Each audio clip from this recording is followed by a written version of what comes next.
Kashmir lab के interviews में आपका खैर मकदम है। आज के शुमारे में हमने मदऊ किया है कार खुर्शीद आलम को, जो मैनेजिंग डायरेक्टर हैं काई इंस्टीट्यूट के।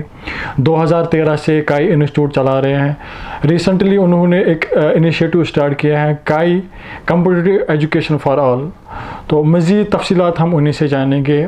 खुर्शीद साहब, आपका खैर मकदम कश्मीर लैब में। Thank you very much.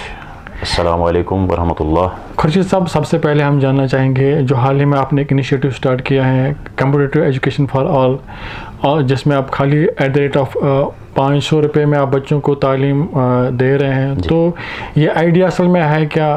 तो क्या रिस्पॉन्स रहा अभी तक आपको?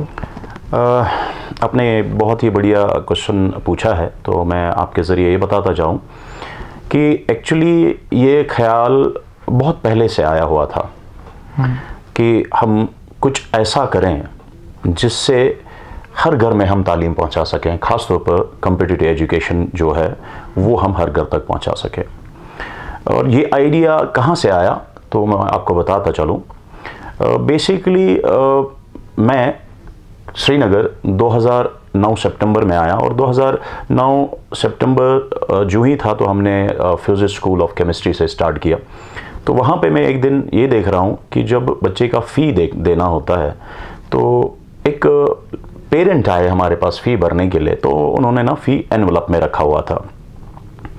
जब मैंने वो एनवलप खोला तो मैं ये देख रहा हूँ, मैं दंग रह गया ये देख के कि फ़ी के बदले में वो माँ जो अपनी बेटी को पढ़ाना चाहती थी, उन्होंने अपना ईयर रिंग उसमें रखा हुआ था। तो ये देख के मेरी आंखों में आंसू आ गए, थोड़े से मेरी आंख भर गई, नम हो गई। तो मैंने उनसे पूछा कि आपने ये क्यों लाया? तो उन्होंने बोला कि हमारे पास कोई गुजारा नहीं है। तो ये एक एपिसोड मैं आपको बता रहा हूँ, ऐसे ही कहीं ज़्यादा एपिसोड्स है। किसी ने अपनी लैंड बेची हुई होती है, किसी ने अपनी गाय बेची होती है। तो ये चीज़ें मद्देनज़र रख के हमारे दिमाग में ये आया, क्या हम कुछ ऐसा नहीं कर सकते हैं जिस वजह से जो सपना, जो ख्वाब इन लोगों ने देखा होता है, जो फाइनेंशियली वीक है, क्या हम उनकी हेल्प नहीं कर सकते हैं? क्या हम हर घर में तालीम नहीं पहुंचा सकते हैं? तो अक्सर क्या होता है हमारे, ख़ास तौर पे मैं अगर कश्मीर की बात करूं, हमारा यहाँ पे सिर्फ होता है कि वो करेगा, ये करेगा, गवर्नमेंट करेगी, सरकार करेगा, लेकिन हमने ये सोचा कि हम करेंगे। बिकॉज ऑफ दैट हमने ये इनिशिएटिव, जिसको हम आज से कैस्पा के नाम से जानेंगे, जिसका पूरा फॉर्म है काई कॉम्पिटिटिव एजुकेशन फॉर ऑल, ये इसका इनिशिएटिव हमने स्टार्ट किया हुआ है। तो इससे हम फिलहाल नीट 2023 एस्पिरेंट्स जो है उनके लिए कॉम्पिटिटिव एजुकेशन दे रहे हैं, सिर्फ 500 रुपये में। उसमें फिज़िक्स, केमिस्ट्री, बायोलॉजी, पूरा ऑलमोस्ट 1 ईयर का कोर्स है, जिसमें 7 से 8 महीने अप्रॉक्सीमेटली उनका सिलेबस थ्योरी कवर हो किया जाएगा। उसके अलावा उनको स्टडी मटेरियल जो है वो भी बिल्कुल फ्री दिया जाएगा। उसके अलावा लाइव इंट्रैक्शंस होंगी, वो जब उनको मीन से सेशंस दिए जाएंगे, क्लासेस दिए जाएंगे, तो वो अपना डाउट पूछ सकते हैं। वो मैसेज के ज़रिए भी कर सकते हैं डाउट क्लियर, वो वॉइस नोट के ज़रिए भी डाउट क्लियर कर सकते हैं। इंशाअल्लाह कोशिश ये है कि इस ऑनलाइन को ऑलमोस्ट एक ऑफलाइन जैसा फील दिलवाएं हम, ताकि घर में बच्चा पढ़ सके। ख़ास तौर पे वो बच्चे जो एक्चुअली अफोर्ड नहीं कर पाते हैं ऑफलाइन का फ़ी, अगर वो ऑफलाइन का फ़ी अफोर्ड नहीं करते हैं, तो हम उस चीज़ में तो हम अपने हिसाब से करते थे। कोई हमें लगता कि ये ऑफलाइन फ़ी नहीं दे सकता है, हम अपने हिसाब से उसको कंसेशन देते आए हैं, देते जाएंगे और देते रहे हुए हैं। लेकिन सबसे बड़ी प्रॉब्लम ये होती थी कि बच्चा जब यहाँ आता था दूर दराज इलाकों से श्रीनगर, तो उसको यहाँ पे डेरा यहाँ पे करना होता था, चाहे in the form of hostel, in the form of room, जो भी, तो उसका खर्चा अलग से उसको देना पड़ता था कि सारे बर्दाश्त नहीं कर पाते थे, ख़ासतौर पे वो लोग जो इकोनॉमिकली वीक बैकग्राउंड से हैं। तो उनको मैंने कभी कभी ये भी देखा है कि कोई बहुत ब्रिलियंट बच्चा जो बहुत अच्छा कर सकता था, वो इस वजह से कॉम्पिटिटिव एजुकेशन से महरूम रहता था। तो इसीलिए वो बच्चे का ख्वाब, वो पेरेंट्स का ख्वाब ना टूटे, इसलिए हमने इसमें थोड़ा सा पहल करने की कोशिश की है। तकरीबन 1 हफ्ता हो गया आपको लॉन्च किए हुए, तो क्या रिस्पॉन्स रहा इसका? और इसके साथ साथ ये भी पूछना चाहेंगे, क्या आपने कोई इससे पहले कोई मार्केट में सर्वे की थी कि कितने बच्चे ऐसे हैं जो अफोर्ड नहीं कर पाते हैं श्रीनगर आना, फिर यहाँ पे अकोमोडेशन, तालीम एट्सेट्रा? नहीं, एक्चुअली 2013 से अगर हम बात करें ऑनलाइन का उतना यहाँ पे जिसको बोलते हैं एक्सपोजर वो नहीं था। यहाँ पे ज़्यादातर ऑफलाइन का ही एक्सपोजर था। तो बोलते हैं ना, कभी भी अगर कुछ भी आई मीन से ब्लेसिंग इन डिसगाइज जिसको बोलते हैं, तो हमारे लिए जो कोविड है वो ब्लेसिंग इन डिसगाइज आया। कोविड ने हमें ये समझाया कि हम ऑनलाइन भी कर सकते हैं, और उसकी वजह से हमारे दिमाग में आया कि नहीं, चलिए ऑनलाइन ही हम एटलीस्ट उन बच्चों की हेल्प कर सकते हैं। तो इसका रिस्पांस माशाल्लाह बहुत अच्छा आ रहा है। बहुत सारे पेरेंट्स, बहुत सारे बच्चे इसको अप्रिशिएट कर रहे हैं। इवन नॉट ओनली पेरेंट्स और बच्चे, बल्कि मैंने ये देखा कि जिनको मैं जानता भी नहीं हूँ उनके थ्रू भी मुझे मैसेज आई, वो भी हमें गुड विशेस दे रहे हैं। बहुत सारे लोग ऐसे भी हैं जिनको अभी भी ये डाउटफुल लग रहा है कि कहाँ कर पाएंगे, 500 में कहाँ करेंगे, लेकिन इंशाल्लाह बोलते हैं ना, जब आपका दिल साफ़ हो, आपकी नीयत साफ़ है, तो इंशाल्लाह रब भी इंशाल्लाह इसमें साथ देंगे। खुर्शीद साहब, इससे पहले कि हम आगे बढ़ेंगे, हम जानना चाहेंगे आपके ज़ाती ज़िंदगी के हवाले से और तालीम का सिलसिला क्या रहा, और इसके बाद जो ये आपको एकेडमी खोलने का आइडिया आया, तो किस चीज़ ने आपको ये कैसे दिमाग में आया कि हम श्रीनगर से आके यहाँ सोपोर से आके श्रीनगर में आप कोचिंग स्टार्ट करेंगे? जी जी बिल्कुल। देखिए, बेसिकली अगर मैं आपको बताऊं, जैसे अभी आपने बोला सोपोर से आके श्रीनगर मैं आया हूँ, यानी एक्चुअली मैं सोपोर से ही बिलोंग करता हूँ। एंड मैं श्रीनगर इस मकसद से आया क्योंकि मैं सोपोर में भी ट्यूशन करता था, ठीक। तो मैं इस मकसद से श्रीनगर आया कि अगर करना है तो किसी बड़े पैमाने पे करें, मेरा कंट्रीब्यूशन सिर्फ सोपोर में ना हो, मेरा कंट्रीब्यूशन पूरे कश्मीर में हो, तो पूरे बल्कि पूरे जम्मू कश्मीर में हो। तो इस सिलसिले में मैं थोड़ा सा कामयाब हो भी गया। कश्मीर के रीजन्स में हमारा कंट्रीब्यूशन रहा इन द फॉर्म ऑफ काई, इन द फॉर्म ऑफ, पहले हम इंडिविजुअल थे, फिर 2013 से काई वजूद में आया। तो काई ने बहुत कंट्रीब्यूट किया टुवर्ड्स सोसाइटी जितना हम कर सकते थे, लेकिन ये कंट्रीब्यूशन में हमारी बहुत खामियां भी रही होंगी, बहुत कमज़ोरियां भी रही होंगी। मैं ये नहीं बोलूँगा कि हमने सारा सही किया है, लेकिन वही कमज़ोरियां, वही खामियां मद्देनज़र रख के हमने ये चीज़ जो है लॉन्च किया, जिसको हम कैस्पा के नाम से जानेंगे। तो इंशाल्लाह अब इसके थ्रू हम किसी भी ऐसे बच्चे को तालीम से महरूम होने नहीं देंगे जो चाहता है कि वो कुछ करे, और लेकिन उसके पास आमीन से वो फाइनेंशियली वीक है। तो इस सिलसिले में हमने ये कैस्पा स्टार्ट किया हुआ है। मैंने एक्चुअली सोपोर से ही पढ़ा है, और मैं बहुत शुक्रगुजार हूँ उन सारे असातिज़ा का जिन्होंने मुझे बचपन से पढ़ाया है, बिकॉज़ उन्होंने ही हमें सिर्फ पढ़ाया नहीं, बल्कि उन्होंने हमें ये समझाया कि लाइफ का मतलब सिर्फ पैसा नहीं है, लाइफ का मकसद कुछ और भी है। उसके अलावा मैं अपने चाचा जी और अपने मामा जी जिनसे मैंने बचपन में अपने घर में पढ़ा है, जिन्होंने हमेशा मुझे गाइड किया हुआ है कि सही क्या होता है और गलत क्या होता है, और ऑब्वियसली अपने पेरेंट्स जिन्होंने मुझे हर मोड़ पे साथ दिया है, हर टाइम पे साथ दिया है। तो मैंने सोपोर से ही अपना ग्रेजुएशन तक मैंने पढ़ा है। उसके बाद मेरा बेसिकली 12th में एम था कि मैं डॉक्टर बनूं, बट किसी वजह से मैं वो क्रैक नहीं कर पाया वो एग्ज़ाम। शायद जिस तरीके से मुझे पढ़ना चाहिए था मैंने उस तरीके से पढ़ा नहीं। शायद मैंने हार्ड वर्क किया लेकिन स्मार्ट वर्क नहीं किया, और ये स्मार्ट वर्क क्या है शायद मुझे तब तक पता नहीं था। तो इस चीज़ को लेके मैं थोड़ा मायूस भी हो गया था कि मैं डॉक्टर नहीं बना। तो फाइनली मैंने जब ग्रेजुएशन की, एंड आफ्टर दैट मैंने मास्टर्स अपनी जो है वो पुणे यूनिवर्सिटी से किया है, एंड अल्हम्दुलिल्लाह मेरे 4th सेमेस्टर में एमएससी के दौरान मैं पूरे महाराष्ट्र स्टेट का टॉपर भी रहा हूँ वहाँ। तो वहाँ से जब मैं आया तो मेरा साउथ कोरिया चॉनबुक नेशनल यूनिवर्सिटी में पीएचडी के लिए स्कॉलरशिप भी मिला था। लेकिन फाइनली मैंने ये सोचा कि नहीं, अपने कश्मीर में ही कुछ कंट्रीब्यूट करें। जो मेरा सपना था कि मेरे नाम के सामने डॉक्टर लग जाए, जो कि नहीं लगा। मैं चाहता हूं वो डॉक्टर या वो इंजीनियर जिस किसी बच्चे का होगा सपना, तो वो डॉक्टर या इंजीनियर वाला सपना ना टूटे। बच्चे अपने जो उन्होंने सपने देखे हुए हैं उसमें हमारा हाथ हो, उसमें हम कुछ हेल्प कर सकें। इस ज़मन में मैं श्रीनगर आया और यहाँ पे मैंने स्टार्ट किया फिजिक्स स्कूल ऑफ केमिस्ट्री, एक केमिस्ट्री का कोचिंग इंस्टीट्यूट, और अल्हम्दुलिल्लाह 2 साल में ही हमारे JKCET का टॉपर उसमें आया। और जो ही JKCET का टॉपर आया, जो इंडिविजुअल टीचर्स थे, जो बड़े बड़े नाम थे, वो उनने सब ने बोला कि चलो अलग क्यों पढ़ाएं, एक साथ मिलके बच्चे को एक ही छत के नीचे एक अच्छी तालीम देंगे। तो इस तरीके से 2003 में काई वजूद में आया, और अल्हम्दुलिल्लाह जब काई बना तो उसका उस टाइम पे मैं चेयरमैन था।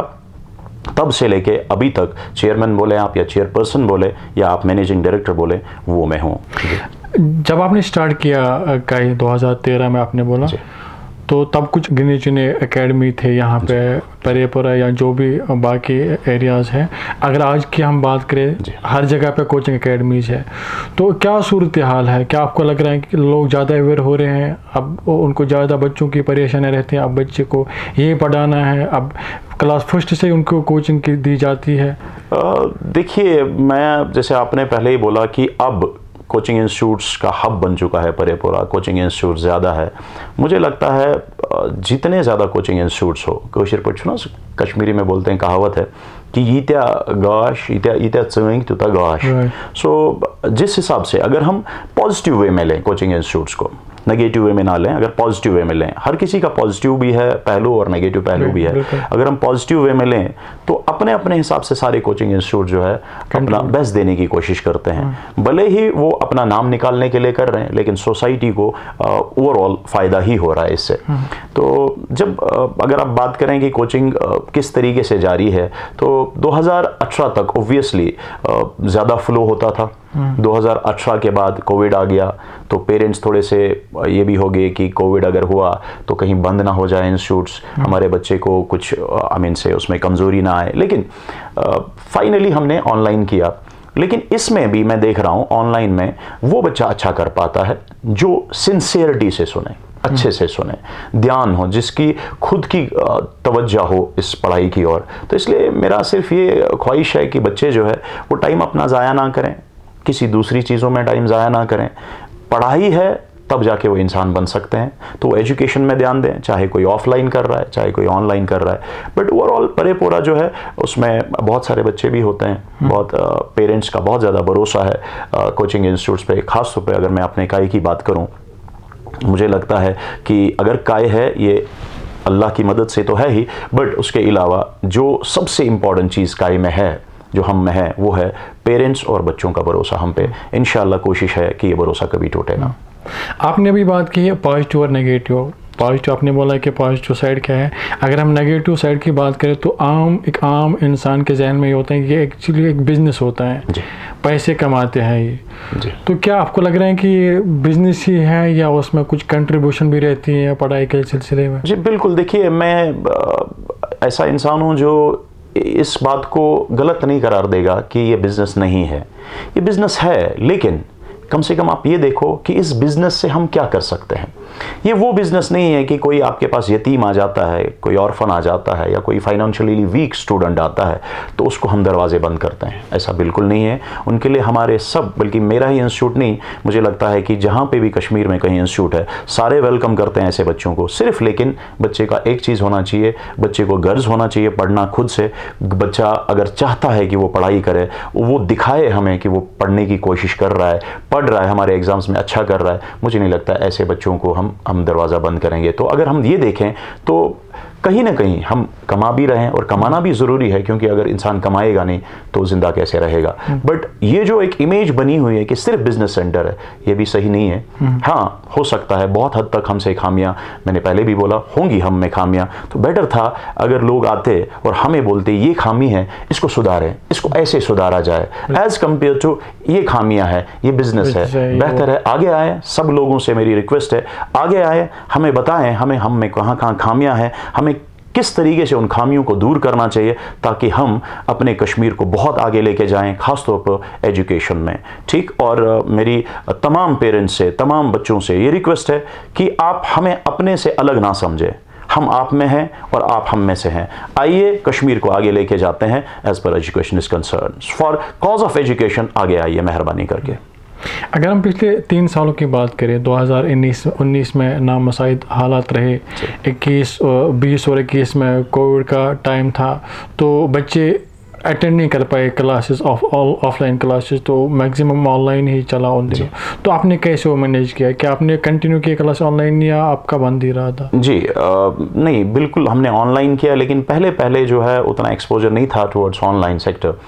तो हमने पहले जूम से स्टार्ट किया, जूम क्लासेस से। लेकिन फाइनली हमने देखा कि जूम क्लासेस में चूँकि पेरेंट देख पा रहे हैं हमें, बच्चे देख पा रहे हैं हमें, लेकिन सुन पा रहे हैं हमें, लेकिन वो देख नहीं पा रहे हैं। जब तक ये टीचिंग क्या है ना, जब तक हमारे लिप्स जो मोमेंट है, जब तक ये ना समझे बच्चा ये बोल क्या रहा है, जब तक हमारे हाथों की एक्टिविटी बच्चा देख नहीं पाएगा, वो उतना असरदार नहीं रहता है। तो फाइनली हमने क्या किया, हमने जूम से हट के एक नया इनिशिएटिव स्टार्ट किया। हमने स्मार्ट बोर्ड्स मंगवाए बाहर से, हमने स्मार्ट क्लासेस स्टार्ट किए, तो अल्हम्दुलिल्लाह हम उसमें कामयाब हो गए और अल्हम्दुलिल्लाह हमारे बच्चों को बहुत बेनिफिट मिला। लेकिन यहाँ फिर भी मैं बात बताना चाहूँगा, बेनिफिट सिर्फ उसको मिलेगा जो खुद भी तैयार हो मेहनत करने के लिए। आज की बात करें तो बहुत सारी कोचिंग एकेडमीज है, हाल परसों ही एक नई एकेडमी वहाँ पर स्टार्ट होगी, तो कौन सी ऐसी चीज़ है जो आपको डिफ़र करती है as compare to other coaching institute? देखिए, मेरे हिसाब से बच्चों को या पेरेंट्स को जब डिसाइड करना हो कि हमारा बच्चा कहाँ पढ़े, तो हमारे सारे इंस्टीट्यूट जितने भी परेपुरा में हैं या राजबाग में हैं, मुझे लगता है कि पहले 5-10 दिन सारे जो है अलाउ करते हैं वहाँ पे अपने स्टूडेंट्स को, कि ताकि वो अच्छे से परख सकें, देख सकें कि कैसा आप टीचर पढ़ाते हैं। नॉट ओनली दैट, बल्कि उनको ये भी देखना चाहिए कि किस कोचिंग इंस्टीट्यूट का रिज़ल्ट किस तरीके से निकल आ रहा है। अगर आप काई की बात करें तो माशाल्लाह 2013 से हंड्रेड्स ऑफ स्टूडेंट्स जो है वो MBBS क्रैक किए हैं या इंजीनियरिंग क्रैक किए हुए हैं, तो रिज़ल्ट भी जो है अपने में खुद एक पहचान होती है इंस्टीट्यूट की। लेकिन जैसे मैंने बताया कि सबसे इम्पॉर्टेंट ये है बच्चा कहाँ पे सेफ और सिक्योर है, सबसे पहले पेरेंट्स को वो भी नज़र में रखना चाहिए। जी, इसमें हम एक क्वेश्चन ऐड करना चाहेंगे कि you have been in this field since 2013 नहीं 2013 से काय है, लेकिन मैं खुद 2004 से 2004 से आप इसमें हैं, तो आपको क्या लग रहा है कि कितना इम्पोर्टेंट है आज के टाइम में एक बच्चे के लिए ट्यूशन, चाहे वो कॉम्पिटिटिव एग्जाम हो या एकेडमिक्स हो? देखिए, आपके माध्यम से मैं ये बताना चाहूँगा, मैंने अक्सर ये बच्चों को मैं बोलता हूँ कि E = MC², मैं ऐसा बोलता था, फिर मैंने इसको थोड़ा मॉडिफाई कर दिया, मैंने बोला E = GMC²। मैं आपको बताऊँ, E का मतलब है एक्सलेंस, G का मतलब है गाइडेंस, M का मतलब है मोटिवेशन, C का मतलब है कमिटमेंट। लेकिन आप देखें, कमिटमेंट का स्क्वायर है, दैट मीन्स बच्चा बहुत ज़्यादा कमिटेड होना चाहिए, बहुत ज़्यादा मोटिवेटेड होना चाहिए। लेकिन अगर आप देखें इसमें सिर्फ एक है G, वो है गाइडेंस। हम सिर्फ गाइड करते हैं, बाकी बच्चे के पास बेसिकली खुद एक्सलेंस के लिए इंपॉर्टेंट चीज़ जो चाहिए वो बच्चे के पास है, दैट्स मोटिवेशन और कमिटमेंट। दैट मीन्स अगर बच्चा खुद सेल्फ स्टडी करता है, उसको वैसे भी खुद से भी सिलेक्शन हो सकती है, लेकिन कहीं ना कहीं गाइडेंस की कमी हो सकती है। तो ट्यूशन ही सब कुछ है ऐसा मैं नहीं बोलूँगा, क्योंकि मैं सिर्फ बिजनेस नहीं करता हूँ, मैं बिजनेस के साथ साथ चाहता हूँ कि जब मैं मरूँ इंशाअल्लाह हर किसी घर में कोई ना कोई एक बंदा जो है वो ये बोले कि नहीं, सर ने कहीं ना कहीं हमारे लिए कुछ ना कुछ किया हुआ है इंशाअल्लाह। तो मैं इतना बताऊँ कि बच्चा खुद भी कर सकता है, लेकिन अगर उसको गाइडेंस मिले तो वो शायद ज़्यादा अच्छा कर सकता है। हाल ही में हम परेपुरा में थे, एक प्रोग्राम चल रहा था, तो वहाँ पे जो लास्ट ईयर के नीट क्वालिफायर्स थे उनसे मुलाकात होगी। तो फिर मैंने एक बच्चे से पूछा कि भाई आप मुझे बोलो कि आपने नीट का क्यों चुना, बाकी प्रोफेशनल कोर्सेज थे? तो उसने बोला कि मेरी माँ ने बोला आपको डॉक्टर बनना है। ये आजकल एक ट्रेंड बन गया है कि आप पेरेंट्स ही फोर्स करें बच्चों को, नहीं डॉक्टर बनना है, इंजीनियर बनना है, उसके अलावा उनको लग रहा है कोई प्रोफेशन नहीं है। तो आप उसको किस हिसाब से देख रहे हैं कि ये जो बच्चे पेरेंट्स फोर्स करते हैं बच्चों को? देखिए, मैं अक्सर पेरेंट्स को ये इंफॉर्मेशन बेसिकली देता हूँ जब भी मेरा कहीं पे भी इंटरव्यू हो।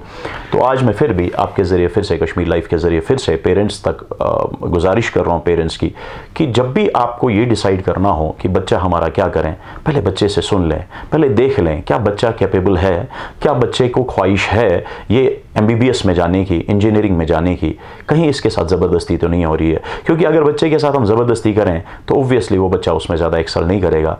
या आपको कभी लगता है कि नहीं, आपके बच्चे को खुद पता नहीं क्या करना है, तो प्लीज़ हमारे काय आया करें।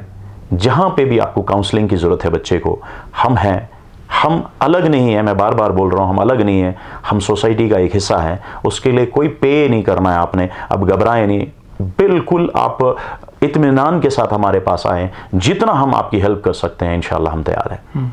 तो आखिर पर आपसे ये सवाल करना चाहेंगे, अभी तक जिन बच्चों ने एनरोल नहीं किया, जो आपने रिसेंट एक स्टार्ट किया है इनिशिएटिव, तो क्या मैसेज रही उन बच्चों के लिए जिन्होंने स्टार्ट नहीं किया, और आप फिर से उनको कैसे कन्वे कर सकते हैं कि ये आपके लिए फ्रूटफुल साबित हो सकता है, जो अफोर्ड नहीं कर पाते हैं या इंटरनेट इशू या मोबाइल इशू जिनको है?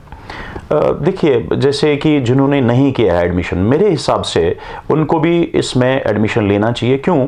क्योंकि ये उतना ज़्यादा रकम नहीं है, सिर्फ 500 है। चाहे वो ऑफलाइन क्यों ना पढ़ रहे हैं किसी जगह, अगर वो ये भी सपोर्ट रखेंगे 500 भर के ऑनलाइन वाला सपोर्ट, तो कश्मीरी में कहावत है कि पलवस छलमजन नेरनी माल तछुन अचान के, यानी अगर वो इसका भी फ़ायदा उठाएं, इससे उनका रिवीजन भी हो सकता है। अक्सर क्या होता है कि ऑफलाइन में कोई क्लास समझ नहीं आई तो बहुत सारे बच्चे जो होते हैं वो शाई फील करते हैं, वो टीचर के पास नहीं जा पाते हैं जिससे उनका डाउट क्लियर हो। तो एज डाउट क्लियरेंस भी वो इस चीज़ को ले सकते हैं। या अगर उनको ये अच्छा लगा और उनको लगा माहौल ऑफलाइन जैसा है, तो बड़ी रकम नहीं है 500, तो वो जो है आराम से कर सकते हैं। लेकिन इस ज़मन में मुझे सिर्फ मैं लोगों से रिक्वेस्ट करना चाहूँगा, मैं सरकार से रिक्वेस्ट करना चाहूँगा कि ये रकम जो 500 है, ये मैं बोल रहा हूँ कि ये बिल्कुल कम है, बल्कि ना होने के बराबर।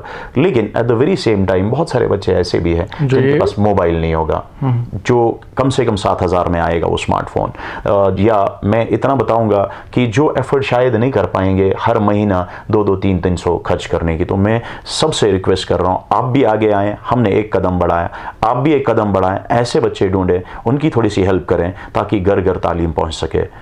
खर्शीद साहब, आपने इतने बिजी शेड्यूल में हमारे लिए वक्त निकाला, उसके लिए बहुत बहुत शुक्रिया। Thank you so much for being with us.